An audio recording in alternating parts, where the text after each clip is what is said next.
What's going on, Facebook and YouTube? J-Dev is here once again to give you exactly what you want, and that is my expert analysis and opinions on a certain subject. Tonight's subject will be my top 10 favorite UFC fighters of all time, and I put emphasis on UFC fighters of all time. And this is going to be my list, not your list, so if you disagree with this list, you're more than welcome to share your thoughts and include your top 10 or top 5 favorite fighters of all time. But before I get into that list, I need to make some honorable mentions as well as a special shout out. I'd like to give a special shout out to some of my friends over the years that have helped to pique my interest in UFC, and that would be Donnie, Forrest, Ryan, and Felix. If it wasn't for you guys, I don't know if I'd be watching UFC at this point in time. So you guys gave me the passion for UFC, so remember that. And also, I put emphasis on UFC. Now, if this is what was my top 10 favorite MMA fighters of all time, it would be hard for me not to include Alton, the Bowman Cunningham on this list, as he's not quite with UFC, although he will be on the UFC Contender Series and hopefully earning a spot on the UFC roster. So shout out to Alton. He's got big things happening, and I expect the biggest for the Bowman. All right, so there's the shout outs. Let's give a couple honorable mentions to people that almost made the list. Junior Dos Santos, one of my favorite heavyweights of all time, didn't quite get to the top 10. Ronda Rousey, one of the best fighters of all time. She just ran out. People evolved, and now they're better than her, but certainly Ronda Rousey is deserving of an honorable mention. Paige Van Zandt, oh my God, Paige is just so hot, and she just never gives up, and she's crafty, and I just had to include Paige, at least in this video. Anderson Silva didn't quite make my top 10, but arguably one of the greatest of all time. So props out to all those: Paige Van Zandt, Ronda Rousey, Junior Dos Santos, and Anderson Silva. So let's get started. Oh, one other mention, Brian Stamm. I know he retired pretty young, but when I first started watching UFC, Brian Stamm was one of my favorite fighters. Not my favorite, but one of my favorites. So let's get started. My top 10 favorite UFC fighters currently of all time. Number 10, relatively new to the UFC, but has had 3 fights of the night in all 3 of his UFC fights, and that would be Justin Gaethje. Yes, Justin Gaethje is a beast. He just keeps going and going and going. Although his technique, he needs to learn better defense of his head and protecting himself because he gets clocked and gets knocked out. But Justin Gaethje is amazing. His fight of the night in his first fight against Michael Johnson, his second fight against Eddie Alvarez, and then his third fight against Dustin Poirier. Justin Gaethje is amazing, and he should be main eventing every card that he's on because he is just simply awesome. Number 9, Alexander Gustafsson, the man who has brought a very tough contender to both Daniel Cormier and John Bones Jones, and then lost a fight to Anthony Rumble Johnson. But everybody else Gustafsson's beaten pretty easy, and especially a dominating performance against Glover Teixeira. And I thought John Jones handled Glover Teixeira pretty good, but Gustafsson did even better than Jones did against Teixeira.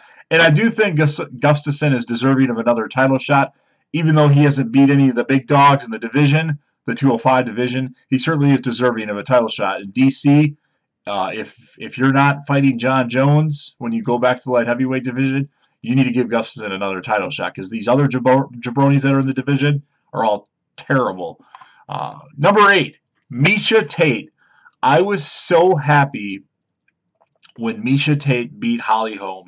Even though Holly Holm really dominated her in the first, the third, the fourth, and most of the 5th round, that second round, Miesha Tate got the upper hand, and then at the end of the 5th round, she took her back, got her in a choke, and Holly Holm went night-night. Loved Miesha Tate. I'm really glad that she won the UFC women's title as a bantamweight. I can't remember what division it is, but it was just a great moment. I was really rooting for her, and I'm so glad that she won. I remember watching that fight at Buffalo Wild Wings, and I just like Miesha Tate. I mean, she tries, although she got her ass kicked by Amanda Nunes, but everybody gets their ass kicked by Amanda Nunes because that's just how it goes. So Miesha Tate, number 8.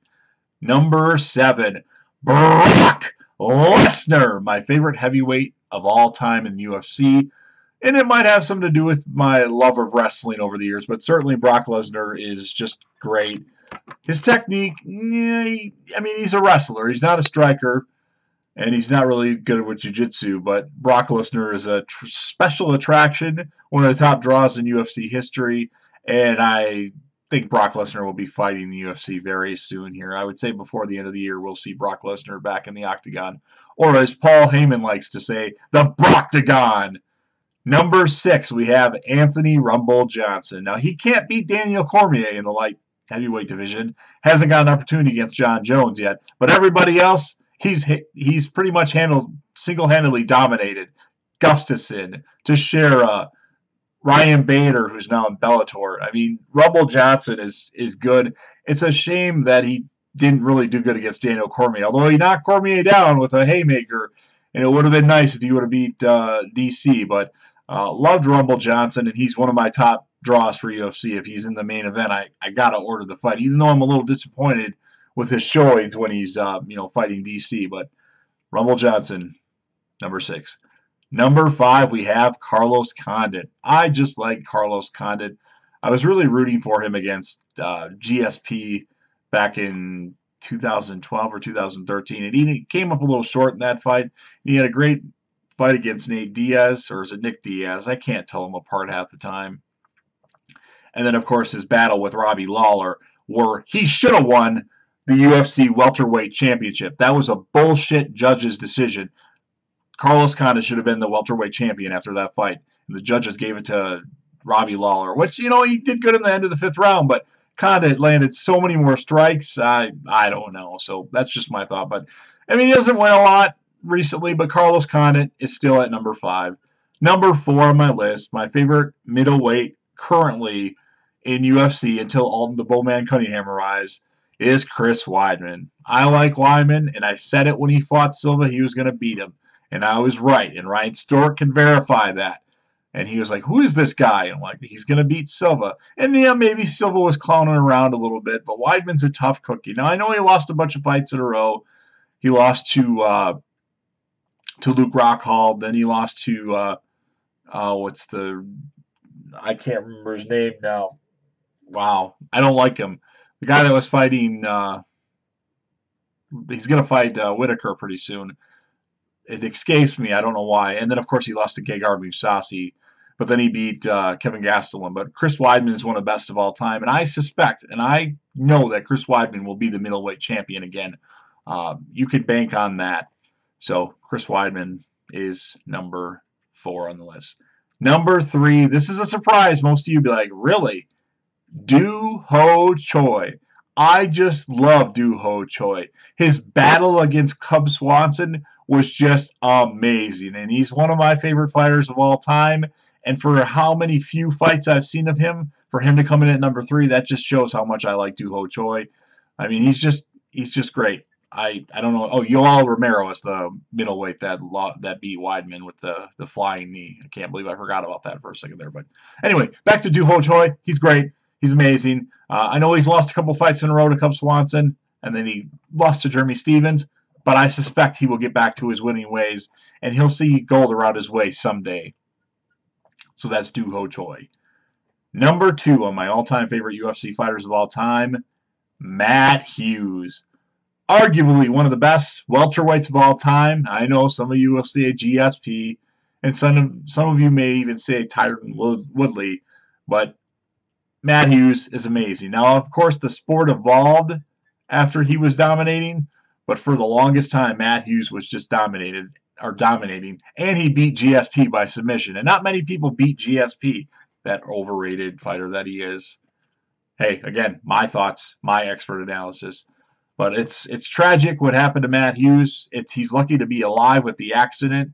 I'm not really sure how it happened, but his car got ran into by a train, and he's lucky to be walking, although he's walking with a limp. But it was great to see him at that fight night come out to his theme and, limp down to the octagon. But love Matt Hughes, number 2 of all time. Love the fight with GSP.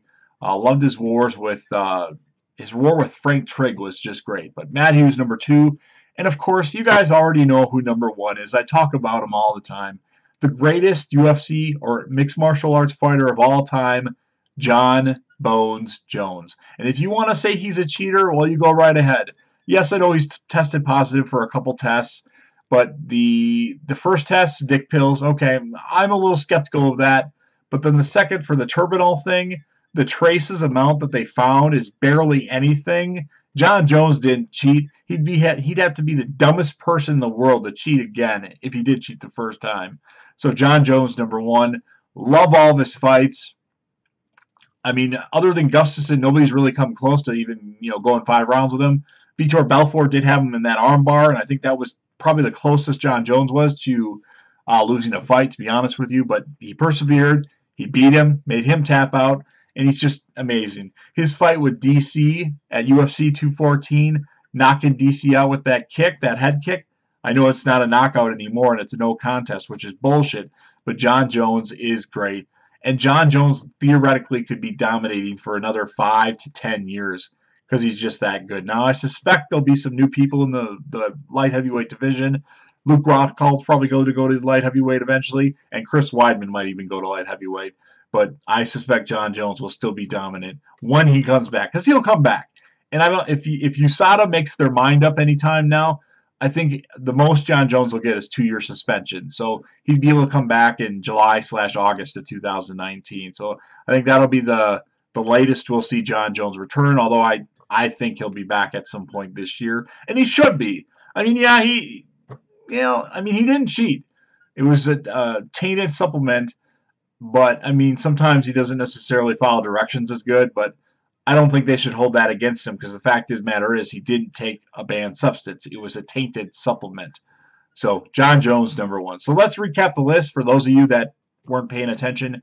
Justin Gaethje, number 10. Alexander Gustafsson, number 9. Miesha Tate, number 8. Brock Lesnar, number 7. Anthony Rumble Johnson, number 6. Carlos Condit, number 5. Chris Weidman, number 4. Doo Ho Choi, number 3. Matt Hughes, number 2. And John Bones Jones, number 1. And don't you guys forget, Alton, the Bowman Cunningham, coming to this list soon. Hope you enjoyed the video. Please give me your feedback. Write your comments. Give me some of your favorites. I know GSP, Mighty Mouse, those guys will be on your list, and you're welcome to put them on the list, but they don't make my list. So hope you guys enjoyed the video, and I'll be back again soon.